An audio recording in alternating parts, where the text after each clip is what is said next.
Good morning, Bill. Good morning. Get any pizza with any toppings for just $9.99 online. Try the Domino's Spiral Pizza or invent a new one. Oh, boy. Good morning, Danny Carney. Good morning.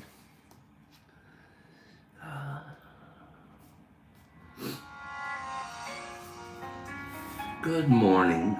I see Derek Anderson, Joe D's, and Little Roy. Jimmy all the way to the max. Jimmy's maximizing it. The way I see it, Jimmy's maximizing it. Good morning.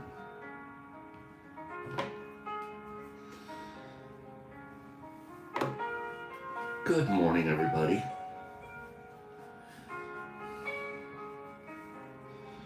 We already have 10 people here. 5 likes. 6 likes.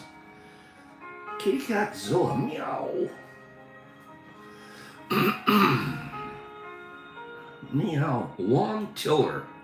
Good morning, Juan. Nice to see you here. Good morning. We're going to read some interesting stuff here today. Probably get started in a few minutes here. Just a few minutes. Give everybody a chance to say hello to each other. Hug each other hello. Good morning, Canada's Purist. Good morning, Calico Kitty Cat. Boy, I'm still fighting this cold, you guys. Nerdy. Help. Help. Good morning, my nerdster. Sammy P. All the way. Mark Z. Means dawn somewhere around. Justin LaFlower. La Flower. La Fleur. La Fleur. Sammy, I am. If I can just... I'm not having good sleep right now because this cold is really kicking my A. Just is. And it's been lingering. It's been a middle of last week to now. I see, Mark. Good morning, Aaron. Good morning. Notorious. Signing in. Checking in. Good morning, 25 people, 17 likes. Then Sue Little pops in. Are there 5 people here? Is 5 people here? Laura, you sure are divine. That's interesting, Justin. And, are you microdosing? Are you microdosing? What are you thinking? My cool. Justin LaFlower, are you doing just a small microdose protocol? I might recommend that. Exception, good morning. Clean, good morning. I'm waiting to hear back from Justin here. Good morning, Captain Obvious. Thank you for being so sweet and understanding. You have to believe I wouldn't mind having a guest if I wasn't in such rough shape and I didn't have to work at the grow house. Thank you, doll. Summer, good morning. Justin. Okay, I think that's the idea though with microdosing is it's just like take a vitamin. Just take a vitamin, same time every day, whether you're working or not. My protocol right now is 5 days on, 5 days off. Justin, good morning, Rodman. Justin, do you need capsules sent to you, or are you okay? Mr. LaFlower. Nurse LaFlower.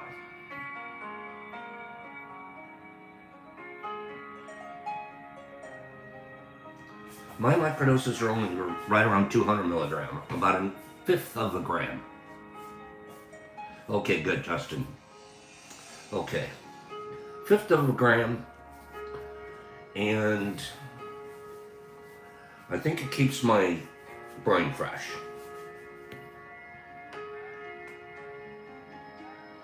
Jeremy, you're silly. I look like a tea with pops cup, huh? That's pretty funny.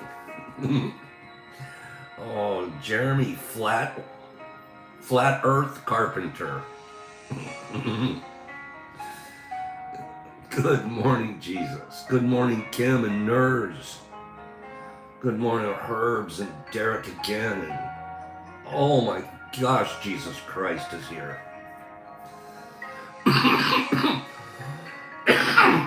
His new name is Jeremy Flat Earth Carpenter. Good morning. I can see that, Justin. Long shifts, 12-hour shifts for nurses are rough. Good morning, nerdy. Good morning. Oh, already cracked me up. Jeremy Flat Earth Carpenter.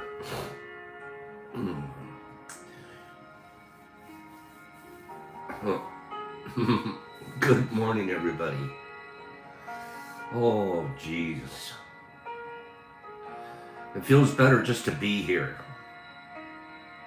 I'm so glad we have a place to go. Jeremy, stop it with the flat earth stuff. We're way past that in our geographical knowledge.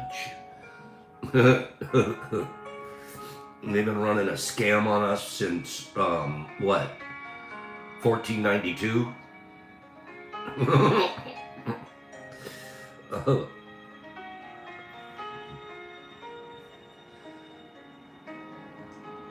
And always, yep, that's what we really are, Sam. We're an oblate spheroid. You're always so smart here. Certain areas are flat, right, Kim? Certain areas. Cracks me up, some of these conspiracy theories that are out there. G-force. Okay, that's not very kind. G-force. Be careful, our moderators don't like that kind of stuff. Yeah, we already got it.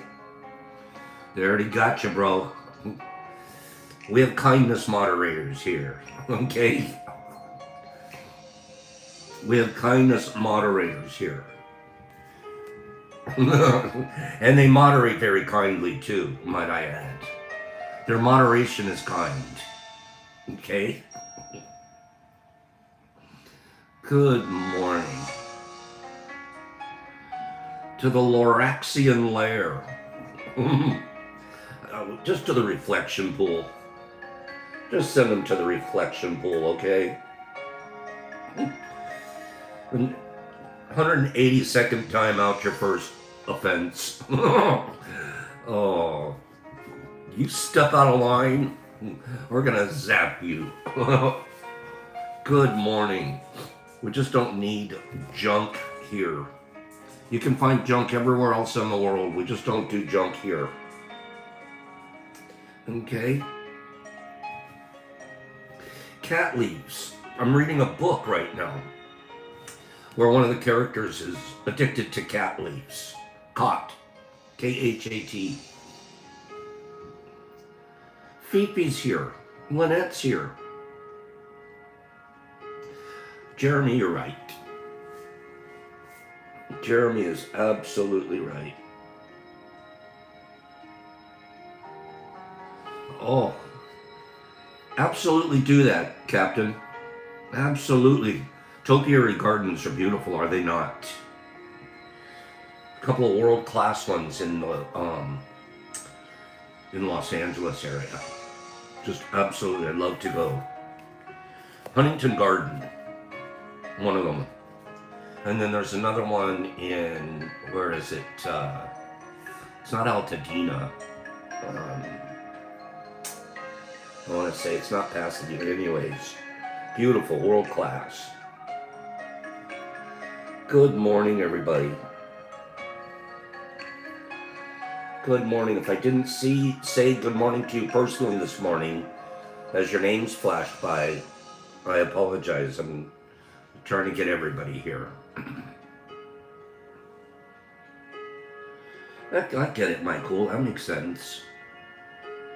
That makes sense. But there's whole cultures that, especially over in Eastern Asia, they're all over the cat. What did Aaron say that's funny? We gotta go back and look. Okay. Okay. Mushroom overalls. Send us a picture of you wearing them. You're already adorbs. I can't imagine you with your mushroom outfit on. And you're one of those pretty girls doesn't even need makeup. We found that out. Good morning, everybody. Santa, I like you. You're one smart doll. Good morning, everybody. Good runny nose morning to you all. Oh, jeez. Good morning, kids.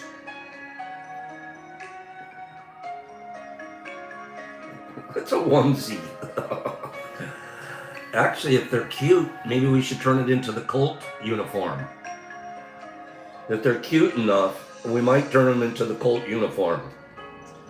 42 of us walking down Main Street wearing mushroom overalls.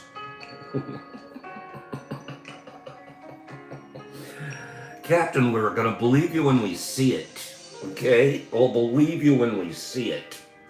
And not until. Good morning. Listen, I'm going to get started a little bit early here this morning. We always do the red onesies. We don't want to do red onesies. Too many colts pick that. Too many colts pick that. All right? The red onesie is dépassé. All right? I've seen too many colts use the red onesies. I'm thinking them mushroom overalls. But you can't pass up a butt flap on a onesie. If you got onesies, you gotta go. Oh, is that true? It would be good. Pseudo-Federin. Pseudo-Federin.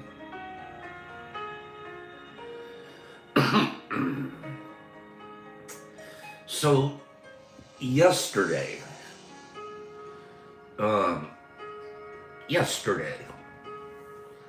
I wanted to talk about the state of fear. I want to continue to do so. Okay?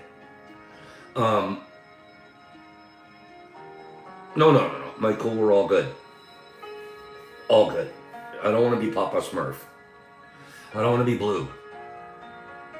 I don't want to be blue. Okay? State of fear.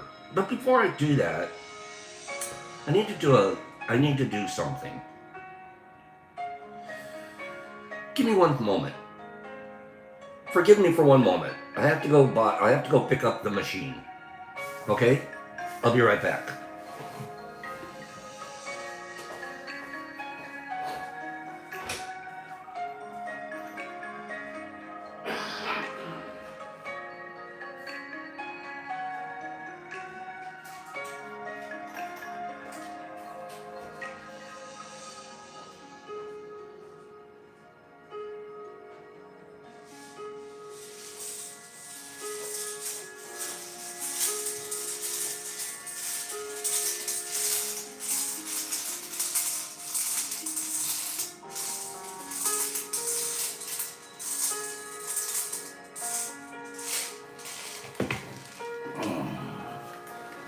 Very good. Very well.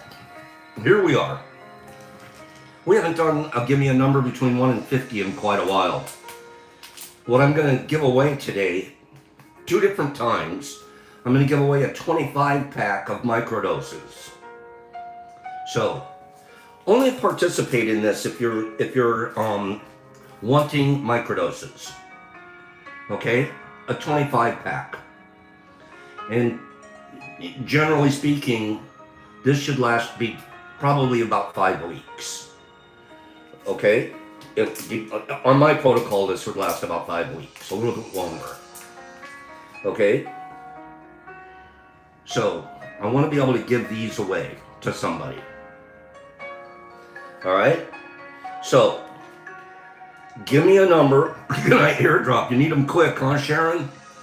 Give me a number between 1 and 50. You can put up to 3 numbers on your line at one time. Give me a number between 1 and 50.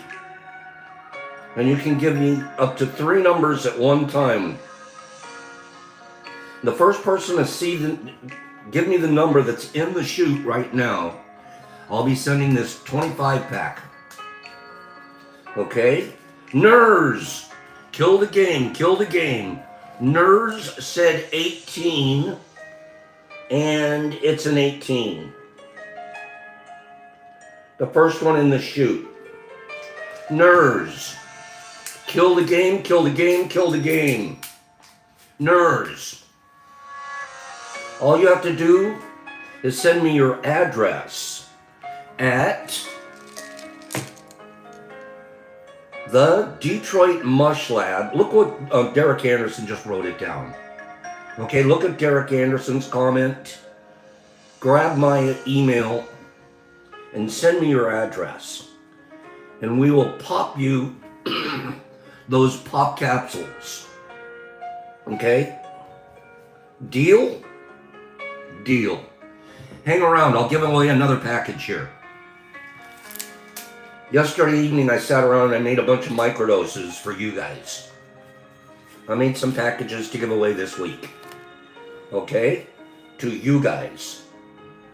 Alright.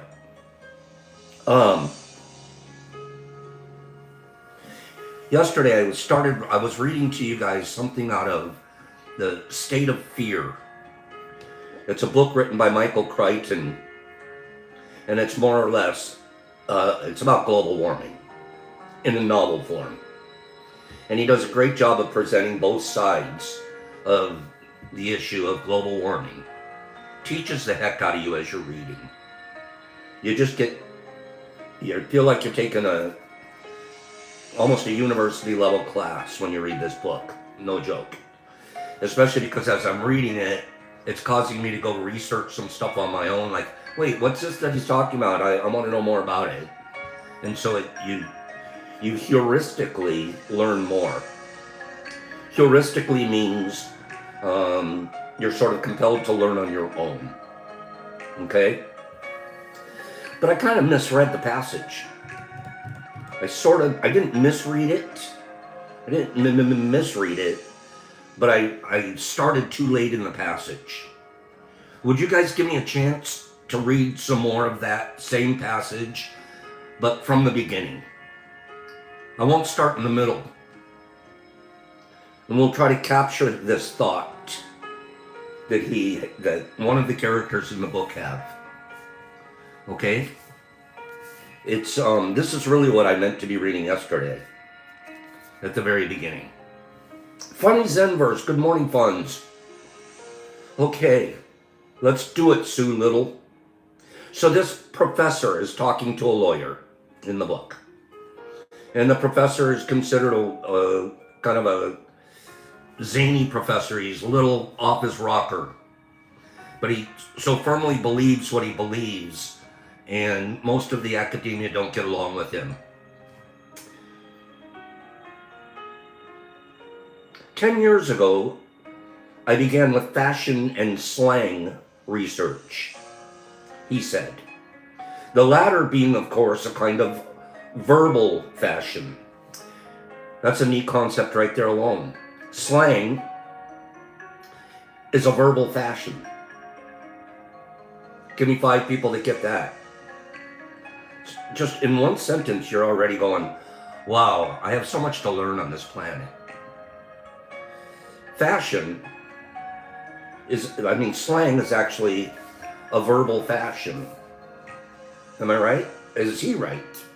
Pretty good. I wanted to know the determinants of change in fashion and speech. What I quickly found out is there are no identifiable determinants.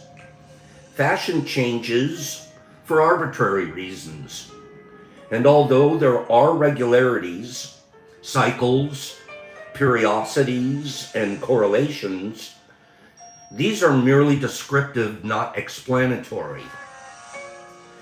I realized that these periodicities and correlations could be regarded as systems in themselves, or if you will, ecosystems. I tested that hypothesis, and I found it heuristically available.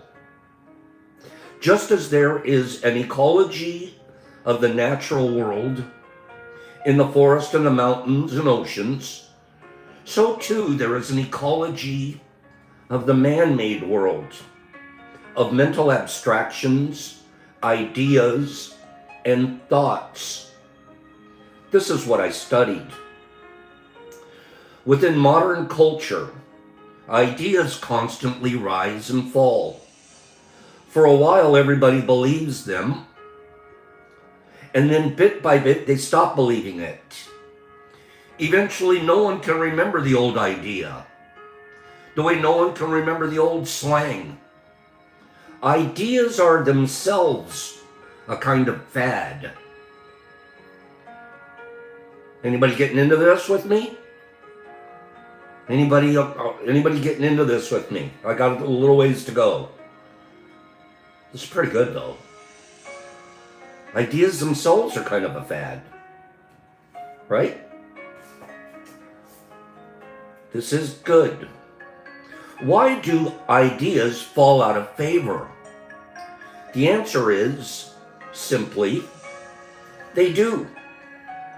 In fashion, as in natural ecology, there are disruptions, sharp revisions of the established order. A lightning fire burns down a forest. A different species springs up in the charred acreage.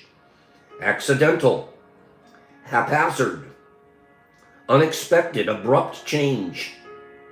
That is what the world shows us on every side. But just as ideas can change abruptly, so too can they hang on their past. Can they hang on past their time? Some ideas continue to be embraced by the public long after scientists have abandoned them. Left brain, right brain is a perfect example. In the 1970s, it gains popularity from the work of Sperry, a Caltech who studies a specific group of brain surgery patients. His findings have no broader meaning beyond these patients. Sperry himself denies any broader meaning. By 1980, it is clear that the left and right brain notion is just wrong. The two sides of the brain do not work separately in a healthy person.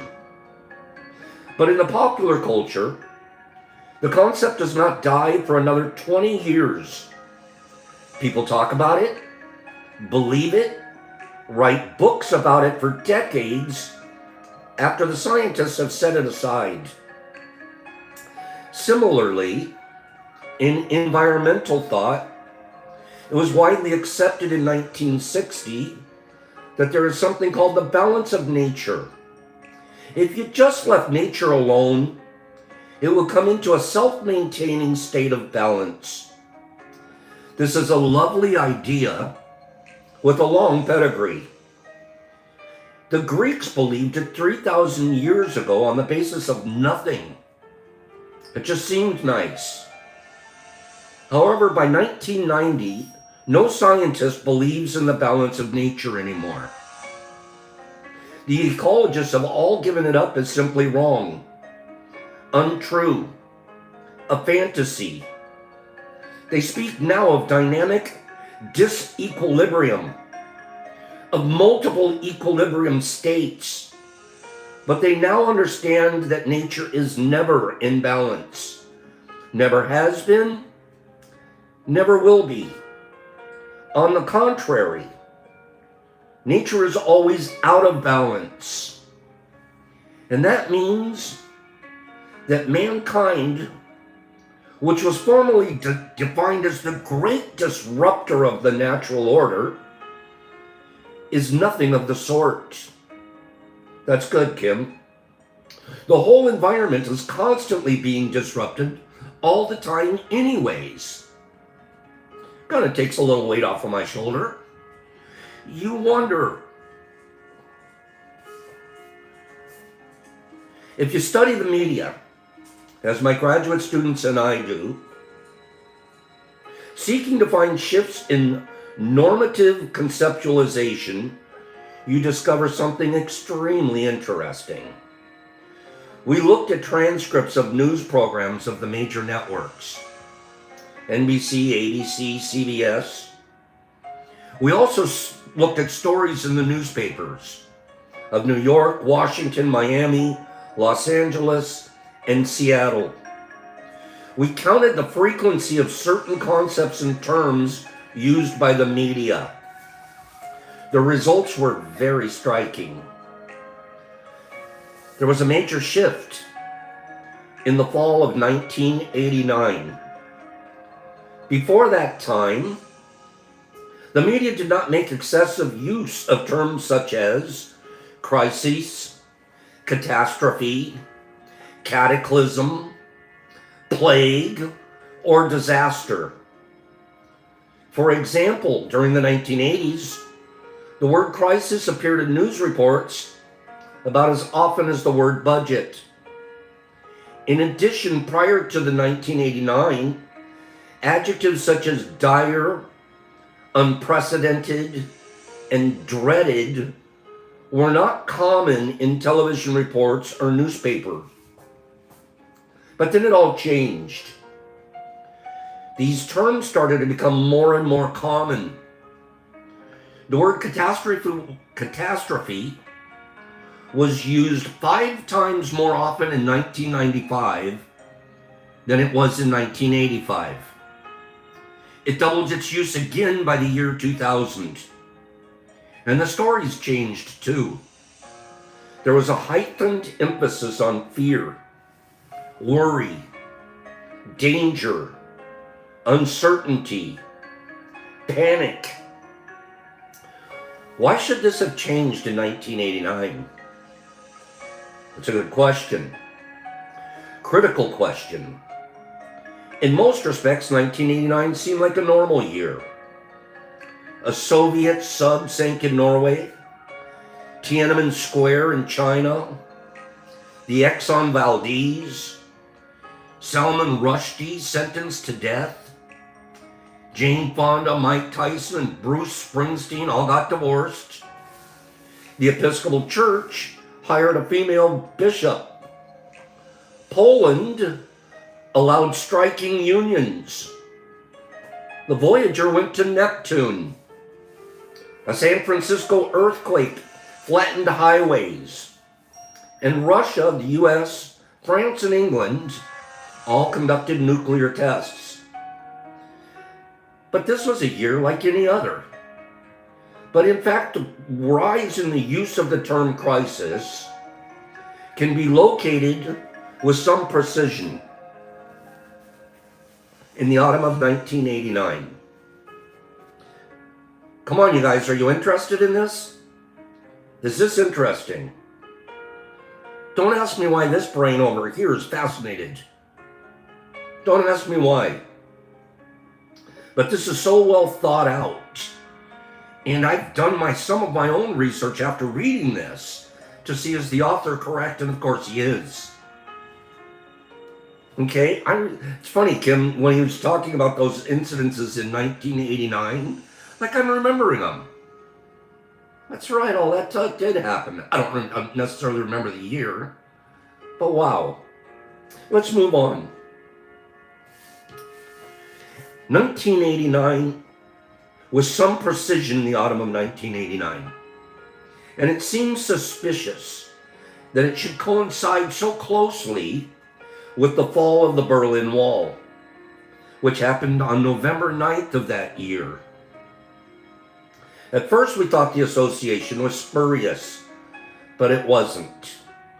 The Berlin Wall marks the collapse of the Soviet Empire and the end of the Cold War that had lasted for half a century in the West.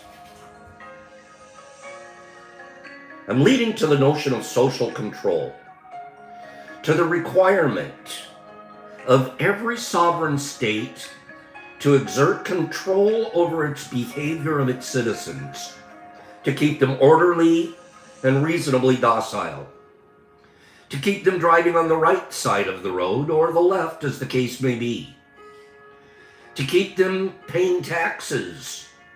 And of course, we know that social control is best managed through fear. For 50 years, Western nations had maintained their citizens in a state of perpetual fear, fear of the other side, fear of nuclear war, the communist menace, the Iron Curtain, the evil empire. And within the communist countries, the reverse is true. Fear of us. Then suddenly, in the fall of 1999, it was all finished, gone, vanished, over. The fall of the Berlin Wall actually created a vacuum of fear. Nature abhors a vacuum. Something had to fill it. That is what the evidence shows. Of course, now we have radical fundamentalism and post 9/11 terrorism to make us afraid. And those are certainly real reasons for fear. But that isn't my point. My point is there is always a cause for fear. The cause may change over time, but the fear is always with us. Before terrorism, we feared the toxic environment. Before that, we had the communist menace. The point is, although the specific cause of our fear may change, we are never without fear itself. Fear pervades society in all its aspects perpetually. Has it ever occurred to you how astonishing the culture of Western society really is? Industrialized nations provide their citizens with unprecedented safety, health, and comfort. Average lifespans increased 50% in the last century. Yet modern people live in abject fear. They are afraid of strangers, of disease, of crime, of the environment. They're afraid of the homes they live in, the food they eat, the technology that surrounds them. They are in a particular panic over things they can't even see. Germs, chemicals, additives, pollutants. They are timid, nervous, fretful, and depressed. And yet, even more amazingly, they are convinced that the environment of the entire planet is being destroyed around them. Remarkable, like the belief in witchcraft. It's an extraordinary delusion, a global fantasy worthy of the Middle Ages. Everything is going to hell, and we must all live in fear. How has this worldview been instilled in everybody? Because although we imagine we live in different nations, France, Germany, Japan, and the US, in fact, we inhabit exactly the same state, the state of fear. How has this been accomplished? I need 5 people to tell me they're still paying attention. I know this is a little long, but it's I mean, I'm getting it. I am getting this personally. It's clicking for me. How was this accomplished? Well, I should tell you how. In the old days, citizens of the West believed their nation states were dominated by something called the military-industrial complex. Eisenhower warned Americans against it in the 1960s. And after 2 world wars, Europeans knew very well what it meant in their own country. But the military-industrial complex is no longer the primary driver of society. In reality, for the last 15 years, we have been under the control of an entirely new complex, far more powerful and far more pervasive. I call it the politico-legal media complex. Politico-legal media complex, the PLM. And it's dedicated to promoting fear in the population under the guise of promoting safety. Western nations are fabulously safe, yet people do not feel they are because of the PLM. And the PLM is so powerful and stable precisely because it unites so many institutions of society. Politicians need fear to control the population. Lawyers need danger to litigate and make money. The media needs scare stories to capture an audience. Together, these 3 estates are so compelling that they go about their business even if the scare is totally groundless, if it has no basis in fact at all. For example, consider silicone breast implants. You will recall that breast implants were claimed to cause cancer and autoimmune diseases. I remember that. I was like, you can't get breast, you're going to get cancer. Okay? Despite statistical evidence that this was not true, we saw high-profile news stories, high-profile lawsuits, high-profile political hearings. The manufacturer, Dow Corning, was hounded out of business after just paying $3.2 billion, and juries awarded huge cash payments to plaintiffs and their lawyers. 4 years later,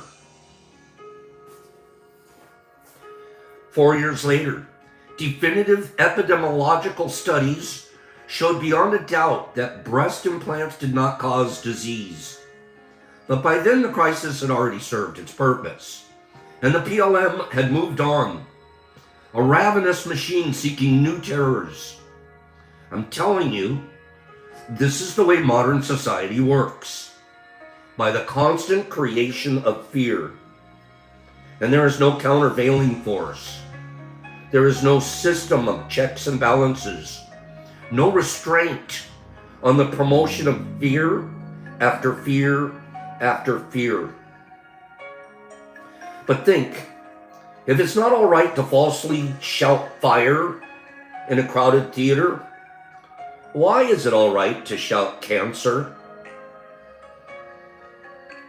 in the pages of the New Yorker when that statement is not true? We've spent more than $25 million to clear up the phony power line cancer. We talked about that yesterday. The fact is that $25 million is more than $1 billion, is more than the total GDP of the poorest 50 nations of the world combined. Half the world's population lives on $2 a day.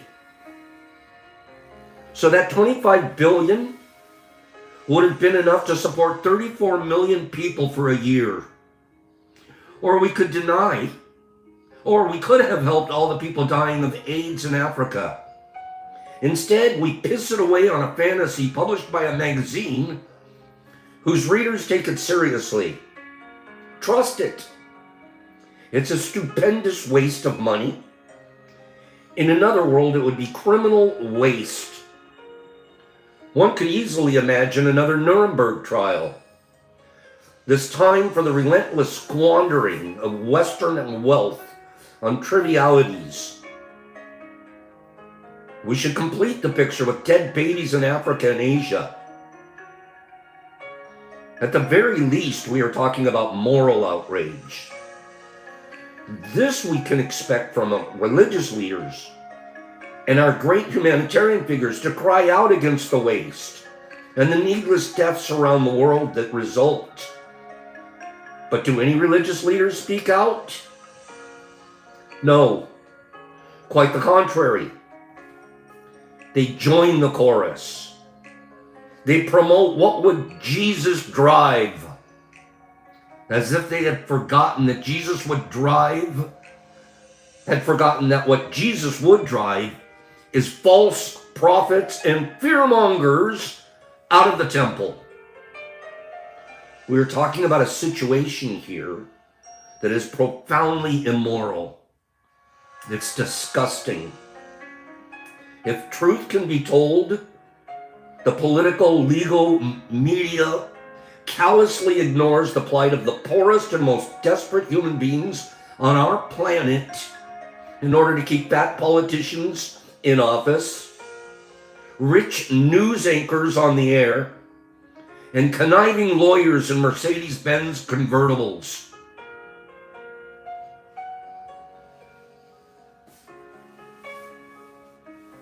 The point is this: the world has changed in the last 50 years. We now live in an information society, a knowledge society, whatever you want to call it. And it has an enormous impact on our universities. 50 years ago, if you wanted to lead what was then called the life of the mind, this is where I picked up yesterday. Meaning to be an intellectual, to live by your wits, you had to work at a university. Society at large had no place for you. A few newspaper reporters, a few magazine journalists could be considered as living by their wits, but that's about it. Universities attracted those who were willing to give up worldly goods to live an intellectual life, teaching timeless values to the younger generation. Today, whole sectors of society live the life of mind. Our entire economy is based on intellectual work now. And then I can go on and basically picking up where I left off yesterday. But I experience a moral outrage. I experience a moral outrage when I think how deeply we have been impacted. And there are, in this same essay here, the same talk, he's going to give about 4 or 5 more major historical examples of where the PLM planted in our minds fear. And then that fear just changed like a fad, like a fashion, and we just put on a new fear.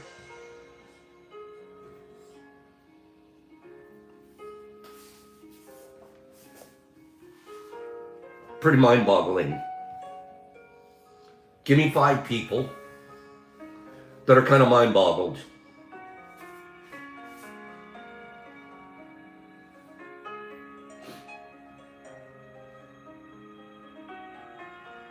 %, Michael. What's great is you start with something like that, reading something like that, and you start studying for yourself. I'm not taking the author's word for it, because he might be part of the PLM. I've been doing some research myself on things that I've been reading in the book. He's not PLM. He's shouting from the rooftop truth. And the dream of the world doesn't listen. The dream of the world does not listen. And so we go on and we go on. And we become more and more immoral, more hateful. Look around the world. Look around the world. There are countries on fire, borders between, there's at least 8 different conflicts going on in the world right now, neighbor to neighbor countries. Mind-boggling. I'm not being political. I'm not. But I can't understand how it's okay. And that, how can we stop this situation? There are peace negotiations going on in Qatar. This creepy terrorist group, Hamas, they have some representatives there. The Israelis are going to send their representatives there in Qatar. They're going there to have peace conference and try to figure out how to get the heck out of the business that they're in Gaza. I'm not talking about agendas. I'm not talking about anything. I'm talking about, then what do? One of the nations that's supposed to be involved in this peace treaty talk targets the mediators, targets the people that are there for the purpose of having this peace talk, targets them for assassination from the sky, blows them up.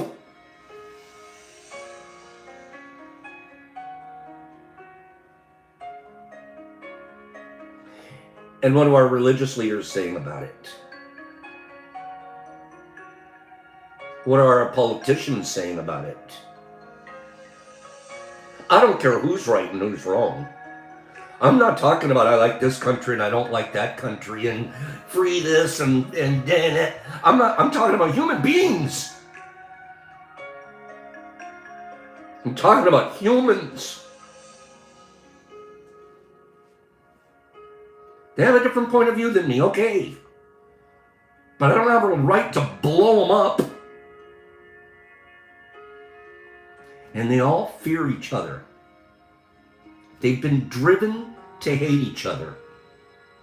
They are taught hate. And what do we do about it? Drive our Mercedeses around and complain about gas prices.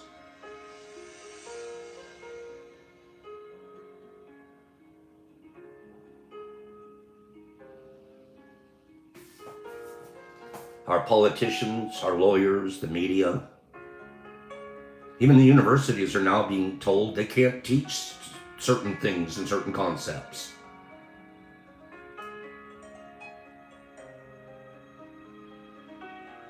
Are we a wreck or wait a minute? Not this group, not somebody that's practicing impeccability. You can live a life of heaven in hell. And that's all I can do. I got to live my own slice of heaven over here. Because I look around and it's burning, baby. This thing is burning up. I'm going to do my little part and hope I make a difference. I've always heard one person can make a difference. I'm trying. We're trying. The T group is trying. I'm not kissing your guys' ass when I say this. It obviously feels better to be here than out there burning, or we wouldn't be here.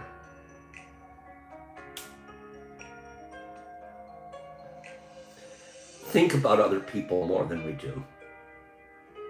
Stop fearing and start loving.